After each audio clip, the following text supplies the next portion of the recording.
ఆ రోజు కేసీఆర్ గారి వయస్సు కేవలం 46-47 ఏళ్ళు, చాలా చిన్న వయస్సు. ఒక రాజకీయ నాయకునికి 46-47 ఏళ్ళ వయసు అంటే అప్పుడప్పుడే ఆయన జీవితం బ్రహ్మాండంగా ప్రారంభమవుతున్న పరిస్థితి. ఇంకొక 20-25 ఏళ్ళు అప్పటికే మంత్రి పదవి, డిప్యూటీ స్పీకర్ పదవి, అన్ని పదవులు చేస్తున్నారు కేసీఆర్ గారు. ఆయనకు నిజంగానే కేవలం రాజకీయాల్లో పదవుల మీద యావ ఉంటే, పదవుల మీద మాత్రమే మోజుంటే ఆ రోజు ఆయన కూడా అప్పుడున్న ముఖ్యమంత్రి గారు ఇచ్చిన బంపర్ ఆఫర్ తీసుకొని మంచి మంత్రి పదవి తీసుకొని చల్లగా ఇంట్లో వండొచ్చు కాంగ్రెస్ వాళ్ళ లెక్క.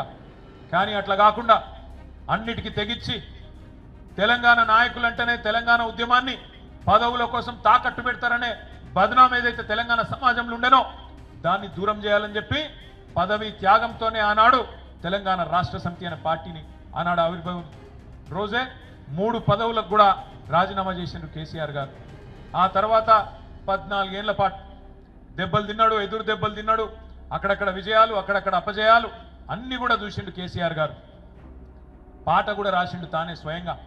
తెలంగాణ ప్రజల్లో ఒక విశ్వాసాన్ని నింపడానికి సిపాయిల తిరుగుబాటు విఫలం అయ్యిందని అనుకుంటే వచ్చేదా దేశానికి స్వాతంత్రం.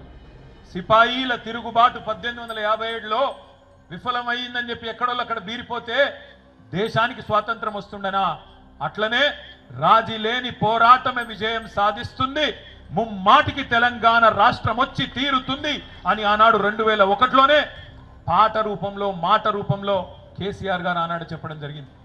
ఇప్పుడే కమలాకర్ అన్న ఒక మీకు పాట చూపెట్టిండు, తాను తయారు చేయించిన పాట. అందులో చెప్పిండు, ఏమన్నాడు? కేసీఆర్ అనేది ఒక పేరు కాదు, కేసీఆర్ అంటే పేరు కాదు, కేసీఆర్ అంటే తెలంగాణ పోరు అనే మాట ఇప్పుడే కమలాకర్ గారు ఏదైతే చెప్పినారో అది అక్షర సత్యం. కేసీఆర్ ప్రతి మాట ఒక తూటా లెక్క వేలింది తెలంగాణ ఉద్యమంలో.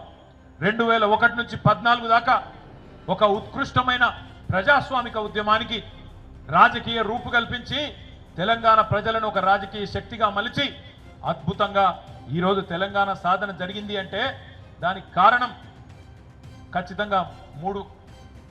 1 కేసీఆర్ నాయకత్వం. Subscribe us and press the bell icon for more interesting updates.